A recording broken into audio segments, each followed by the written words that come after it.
Good evening बच्चों, hope you are all doing well. चलिए हम कंटिन्यू करते हैं हमारे पार्ट 10 ऑफ सिमिलर ट्रायंगल्स, यानी ट्रायंगल वाली जो सीरीज हमारी चल रही है। Do you know what we are going to learn today? Today we are going to prove a very important theorem जिसको कहा जाता है ट्रिपल ए यानी angle angle angle criterion of similarity. Criterion यानी कंडीशन, ठीक है। ये एक सिंगल टर्म है क्राइटेरियन, इसका प्लूरल होता है क्राइटेरिया। यानी आपको सिमिलैरिटी के जो दो कंडीशंस होते हैं इनमें से एक कंडीशन आपको दिया जाएगा, one will be a given condition and the other condition आपको प्रूव करना पड़ेगा। Fine.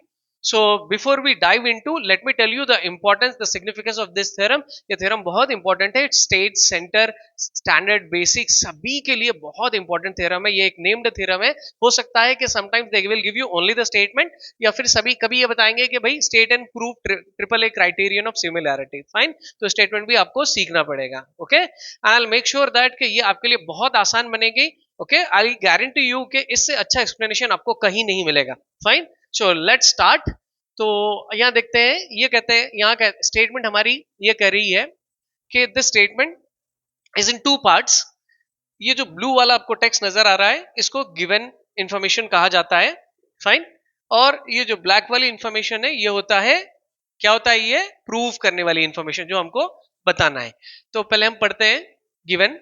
If in to triangles, okay, अगर दो ट्रायंगल्स की बात हो रही है तो let's say triangle ABC and triangle DEF, in these two triangles corresponding angles are equal.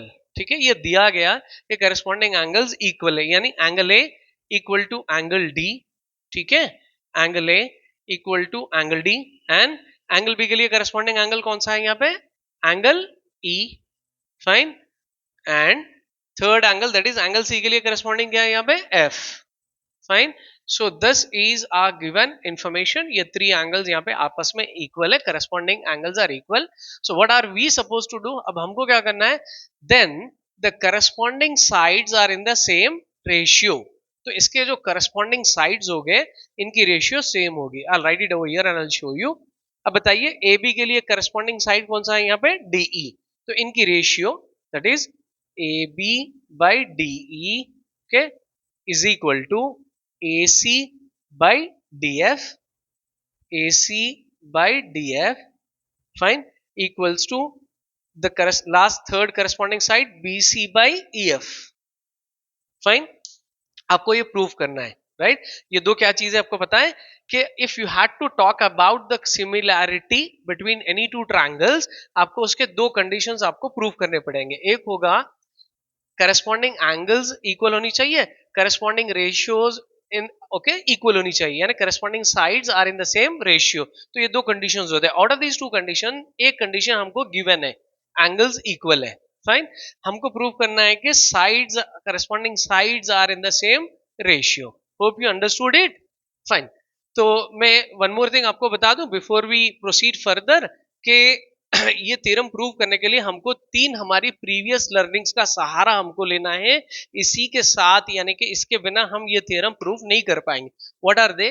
के कॉन्ग्रुएंसी एक्सियम्स। फाइन। अगर कोई नए स्टूडेंट्स हमारे पास जुड़े हैं तो congruency axioms we have learned previously in part 8। मैं कॉन्ग्रुएंसी एक्सियम्स एक बार रिकैप करा चुका हूं, तो उसको आपको देखना पड़ेगा, जरूरी है, तभी तो आपको ये थ्योरम समझ में आने वाली है। और BPT we have learned it, okay, long back. तो बीपीटी भी हम यहाँ पे यूज करने वाले हैं, इसके बाद ये यूज होगा, और उसके बाद देन हम कोरोलरी ऑफ बीपीटी, जो वेरी प्रीवियस, यानी कि पार्ट 9 में हमने कोरोलरी ऑफ बीपीटी देखा था। तो ये तीन लर्निंग्स हम यहाँ पे अप्लाई करने वाले हैं, तभी आपको ये थ्योरम प्रूव होगी।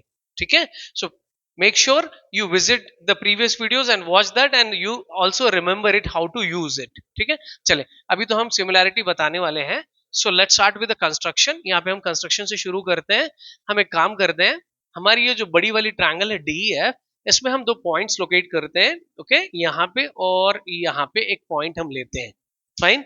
Late us name this particular point as P and this as Q, right? आपने कुछ नोटिस किया, how did we marked, how did we located this points is such that, okay, अगर मैं चलो इसको ज्वाइन करके आपको बताता हूं, आपको बेटर क्लैरिटी मिल जाएगी। तो हमने ऐसे इसको लोकेट किया कि ये जो साइड है डीपी, अब एक छोटा सा यहाँ पे ट्रायंगल बन गया, ये जो साइड डीपी है it is equal to AB। Fine. Okay, हमने कंस्ट्रक्शन में P एंड Q, आप इसको पूरा लिख लेना, you will find it in your textbook. P and Q, locate two points P and Q, P on the side DE and Q on the side DF such that AB is equal to side AB of this triangle is equal to DP. ठीक है, making sense? देखो हम P and Q कहीं भी mark कर सकते थे, P and Q could be here और यहां कहीं भी हो सकता है, बट हमने ये अज्यूम किया कि ऐसे हमने पी एन क्यू यहां पे मार्क किया कि A B is equal to D P है और A C is equal to D Q है. फाइन, चलिए और एक साइड कौन सा इक्वल है यहाँ पे, A C is equal to D Q. Okay, तो ये हमारा कंस्ट्रक्शन हो गया. अभी हम प्रूफ में आते हैं. ओके, तो first thing as I told you, पहले हम क्या करने वाले, हम कॉन्ग्रुएंसी एक्सियम यूज करने वाले हैं. अब देखो, अभी हम ये दो ट्रायंगल्स की बात कर रहे हैं, ये दो triangles, I mean ABC and DPQ, not this part, इसको थोड़ी देर के लिए असाइड रखो. तो यहाँ पे if you can notice angle A and angle D R equal in this two triangles. How come के एंगल ए एंगल डी को कैसे इक्वल है, आपको यहाँ पे कंडीशन बताना होगा. वो कहां से, angle A and angle D is given. ठीक है, ये आपको लिखना पड़ेगा कि ये गिवन है. चलो एक एंगल इक्वल हो गया, और ये दो साइड्स भी तो इक्वल है ना इसमें. A B is equal to D P, A B equal to D P, A C is equal to D Q. Fine, I will write it over here के two sides are also equal, that is A B is equal to D P comma A C is equal to D Q. Fine, ये कहां से मिला आपको कि ये sides equal है? This is from construction. ठीक है, तो मैं इसको इन शॉर्ट लिख रहा हूं, आप इसको पूरा सा लिख लेना. ये कंस्ट्रक्शन से इक्वल हो गया. फाइन, बताइए यहाँ पे क्या क्या इक्वल हुआ. यहाँ पे दो साइड्स इक्वल है बिटवीन टू ट्रायंगल्स, दो साइड्स 1 1 2 2, दो साइड्स इक्वल है और इनके बीच एक एंगल भी इक्वल है. ये दो साइड्स का जो इंक्लूडिंग एंगल है, ये दो साइड्स का वो भी इक्वल है. तो can I use the SAS congruency axiom? ठीक है, यूज कर सकते हैं ना SAS congruency axiom. SAS congruency axiom से हम क्या कह सकते हैं कि these two triangles, okay, these two triangles are congruent. Which two triangles are congruent? That is triangle ABC is congruent. बताइए किसको कॉन्ग्रुएंट है? To triangle DPQ. फाइन, तो देखो एज आई टोल्ड यू कि हम पहले कॉन्ग्रुएंसी एस्टैब्लिश करने वाले हैं, तो हमने बता दिया कि ये दोनों ट्रायंगल्स कॉन्ग्रुएंट है. तो जब ये दो ट्रायंगल्स कॉन्ग्रुएंट है आपस में, तो हम सीपीसीटी यूज कर सकते हैं. आपको याद है सीपीसीटी? ओके, सीपीसीटी क्या होता है बताइए मुझे क्विकली. सीपीसीटी इज के corresponding parts of congruent triangles are also equal. I mean अगर दो ट्रायंगल्स कॉन्ग्रुएंट है तो इनके करस्पॉन्डिंग पार्ट्स इक्वल हो गए. ठीक है, तो कोई भी करस्पॉन्डिंग पार्ट ले लीजिए, चाहे वो एंगल्स ले लो या फिर चाहे साइड्स ले लो, वो सब इक्वल हो गए. तो अभी हम बात करेंगे यहाँ पे एंगल की. Okay, let us talk about an angle. तो यहाँ पे I am concerned with this angle B. देखो एंगल बी के लिए यहाँ पे ये वाले ट्रायंगल में करस्पॉन्डिंग एंगल कौन सा है? पी. ठीक है, तो by CPCT I can say that angle B is equal to what? Angle P. Angle B is equal to angle P. Fine, right.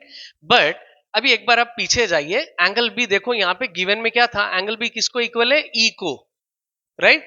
Angle B was equal to angle E. Corresponding angles were equal in these two triangles. Fine, so I will continue it further. Since angle B is equal to angle E, ठीक है, angle B was equal to angle E. ये कहां से? From given. But अभी हमको यहाँ पे CPCT से हमने क्या लिखा? एंगल बी किसको इक्वल है? एंगल पी को. तो indirectly P is equal to E. ये कैसे? इसको कहते हैं ट्रांजिटिव प्रॉपर्टी. ठीक है, ट्रांजिटिव प्रॉपर्टी से ओके, जब बी पी को इक्वल है और बी ई को इक्वल है तो P is also equal to E, right. So angle P is equal to angle E. यहाँ देखो, अभी देखो ये angle P is equal to angle ई. तो अब आप इसको क्लोजली ऑब्जर्व करिए, एनालाइज करिए, आपको क्या लग रहा है? ये दो एंगल्स कैसे लग रहे हैं? ये दो एंगल्स आपको करस्पॉन्डिंग एंगल्स लग रहे हैं ना. अगर मानो ये लाइन ट्रांसवर्सल है तो ये दो करस्पॉन्डिंग एंगल्स होते हैं. ठीक है, हम इसको ट्रांसवर्सल अज्यूम करते हैं. तो if this is the transversal and these two corresponding angles are equal, तो व्हाट डू वी से?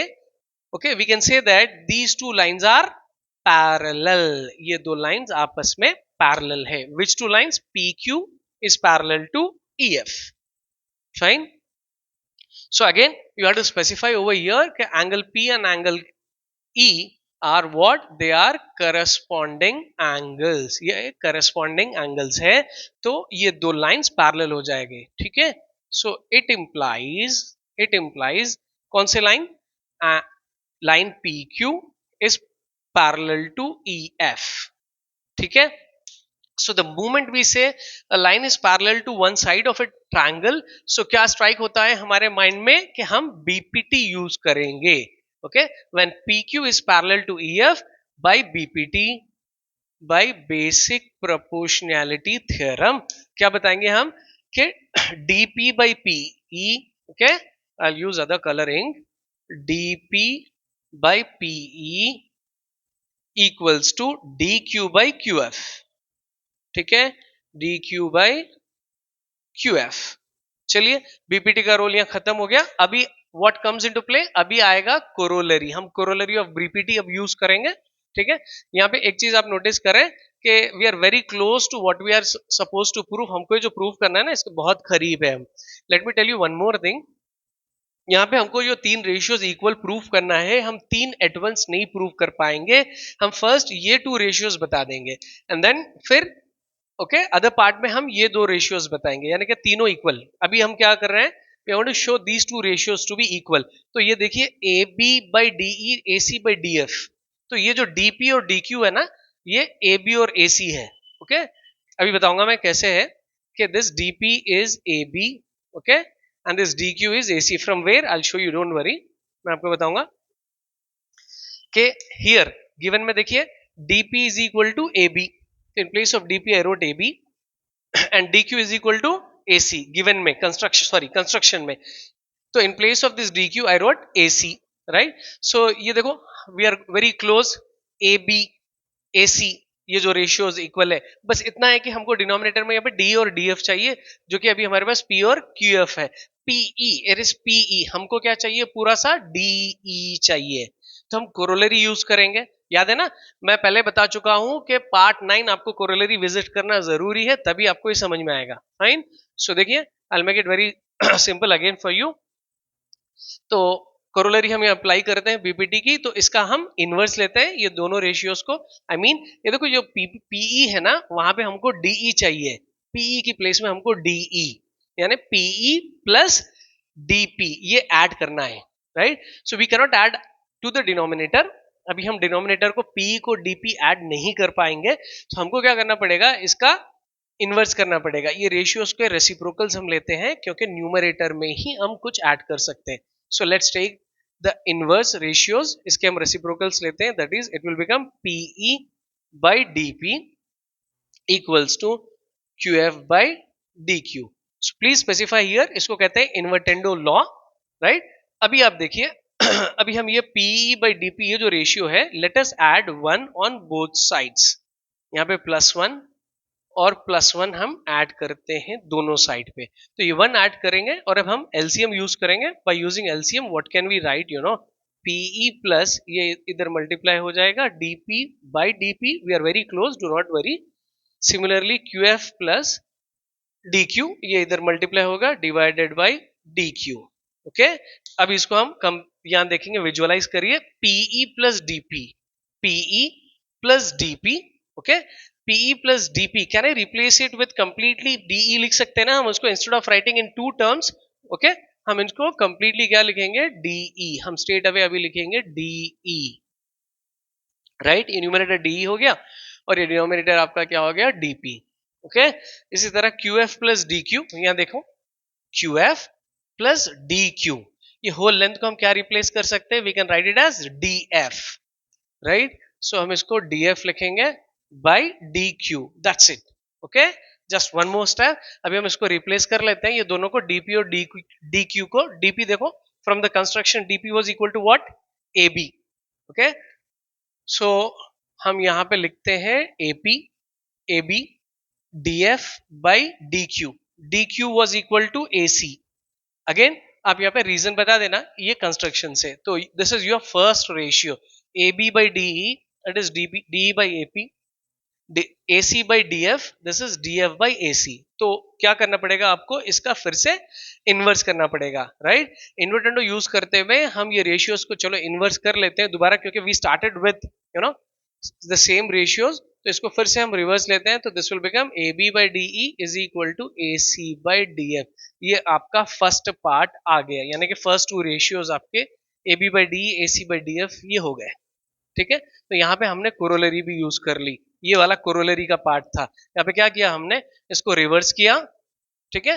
फिर then we added one, we simplified it and we replaced, ये जो दो एडेंट्स थे हमने उसको सिंगल साइड से रिप्लेस किया। फिर देन कंस्ट्रक्शन से हमने DP/DQ को रिप्लेस किया फ्रॉम द कंस्ट्रक्शन और उसको इन्वर्स कर लिया, ओके। तो होप यू अंडरस्टूड क्लियर। अभी ओके पूरा कंप्लीट नहीं हुआ, अभी हमको एक और रेशियो बताना है। For that I have to erase the board. तब तक आप क्या करिए, वीडियो को पॉज करो और इसको क्विकली समझो, आई मीन नोट करो इसको, और खाली आपको नोट नहीं करना है, इसको समझते हुए आपको नोट करना है। फाइन, आई होप आपको ये समझ में आ गया। अगर नहीं भी आया तो अभी हम जो सेकंड पार्ट देख रहे हैं ना, तो सेम इसमें क्विक सिंप्लीफिकेशन करेंगे। इसमें again we are going to use this three things, यहाँ पे हम फिर कॉन्ग्रुएंसी, BPT ये सब यूज करेंगे, ओके। तो आपको बेटर समझ में आ जाएगा। सो ओके चलो अभी हम देखो ये PQ यहां से हटाते हैं। We'll again mark this points PQ but not in a same manner। अभी देखो हम PQ दूसरी जगह लेते हैं, fine. So let us not locate it in the same place। अभी सेकेंड टाइम में ना आपको ये बेटर रीइंफोर्स हो जाएगा। Now again let us mark the point. मैं इसको सेकेंड पार्ट आपका कंटिन्यू कर रहा हूं। अभी इस बार हम दो पॉइंट्स मार्क करेंगे यहां पे P, ओके थोड़ा ऊपर ले लें, यहां पे P, उसी तरह यहां पे Q, ठीक है। This time we have taken the PQ, we have marked PQ, okay ऐसे हमने लिया सच दैट, यानी construction, this again part of construction. How did we take it कि P हमने ऐसे मार्क किया कि AB is equal to PE। This time AB is equal to what, PE, okay. And ये वाला पार्ट नीचे, ये नहीं, we don't know whether this is equal और not, BC is equal to EQ, right. ये हो गया। तो अब आप समझ रहे हो ना। तो अभी हम सिर्फ ये दो ट्रायंगल्स ही कंसिडर करेंगे, ये दो, और इनको हम पहली चीज क्या बताएंगे, हम इनको कॉन्ग्रुएंट बताएंगे, ठीक है। तो कॉन्ग्रुएंट बताने के लिए first will start with an angle. यहाँ देखिए here angle B is equal to angle E। We don't know about this angles as of now, ये दो के बारे में हमको नहीं पता है। हमको पता है कि angle B and angle E are equal. वो कैसे, फ्रॉम द गिवन, ठीक है। So angle B is equal to angle E, okay. और उसी तरह ये दोनों साइड्स भी यहाँ पे आप ला लीजिए। आई डोंट हैव टाइम, मैं इसको ड्रैग नहीं करना चाह रहा।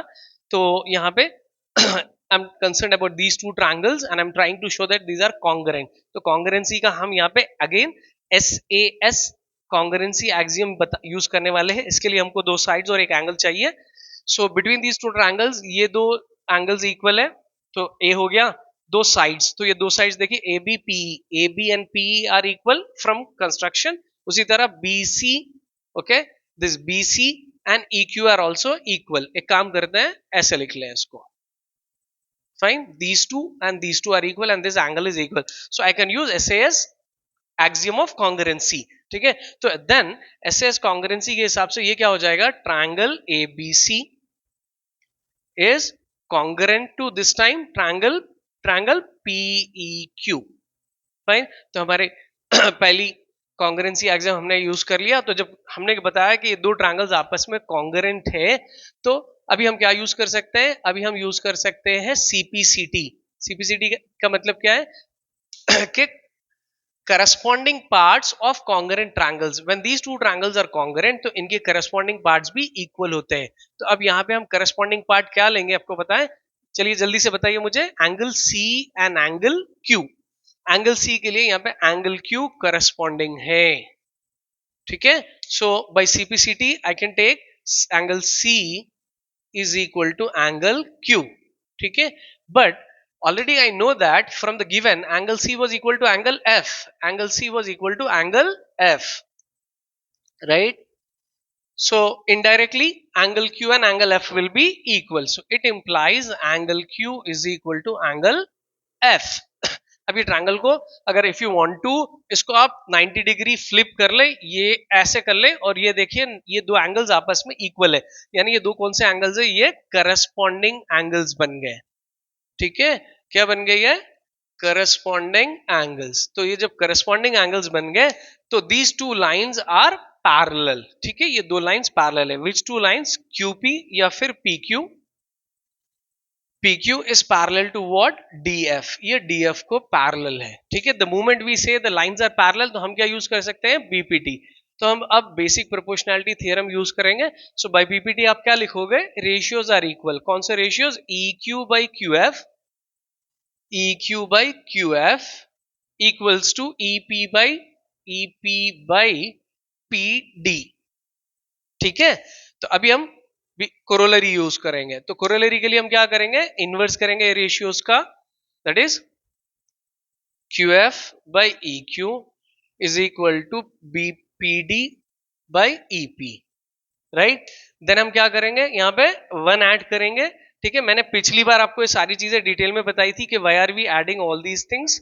ठीक है, if possible I will show you again. So PD by EP plus 1, हम इसको दोबारा 1 ऐड करते हैं। ऑन एडिंग 1 हम यहाँ पे LCM से इसको मल्टीप्लाई करते हैं। सो ये देखिए ये बनेगा QF plus EQ divided by EQ। In the same manner PD plus EP by EP। Okay, देखो QF plus EQ, QF plus EQ, I can replace it as EF। इसको हम पूरी लेंथ अगर लेते हैं तो इसको हम EF लिखेंगे, ये वाले पार्ट को we'll write it as EF divided by EQ again। okay, चलो यहां देखो PD, where is PD, here it is, PD plus EP। इसको हम पूरी लेंथ अगर लिखनी है तो हम इसको DE लिख सकेंगे, राइट। इसको हम DE लिखेंगे, DE by EP। ओके, अब आ जाओ वापस गिवन में, गिवन ये कंस्ट्रक्शन में, सॉरी कंस्ट्रक्शन में ये देखो EQ क्या था, EQ was equal to BC। तो let us replace this EQ with BC and similarly EP क्या था, EP यानी कि PE क्या था यहाँ पे, AB। ये हो गया आपका AB, fine. So our numerators are EF and DE, right. तो हमारी ये जो थर्ड रेशियो हमको आनी थी ना, BC by EF, ये है BC by EF, AB by D, ये AB by D, but not exactly the same. इसको हमको फिर से इनवर्स रेशियोज का इनवर्स करना पड़ेगा। So let us take the reciprocals, इसको हम इन्वर्टेंडो कहते हैं। ऑन टेकिंग इन्वर्टेंडो ये बनेगा BC by EF equal to AB by DE। ठीक है, पिछली बार हमने दो रेशियोज बताए थे और इस बार दो। सो आप उसको कंक्लूड करो, from 1 and 2 all the sides are, I mean are proportional, the ratios of the corresponding sides are in the okay equal। ठीक है, अगर आपको हमारी लर्निंग यानी टीचिंग लर्निंग वाली अप्रोच आपको अच्छी लगी, देखो मैंने कितना इसको सिंपल बताया और बनाया आपके लिए। सो प्लीज इसको लाइक करिएगा, इसका लाइक जरूर बनेगा, और इसको अपने फ्रेंड्स से जरूर शेयर करना। And make sure that you subscribe our channel at the same time just check it out whether you have hit the bell icon और नॉट। सो नेक्स्ट वीडियो में हम दैट इज पार्ट 11 में मिलते हैं, इसका application लेकर हम आते हैं, जहां पे हम इसके आधार पे कई प्रॉब्लम्स, हम इंपॉर्टेंट प्रॉब्लम सॉल्व करेंगे। फाइन, तो इसको प्रैक्टिस करना नहीं भूलना। Till then good bye.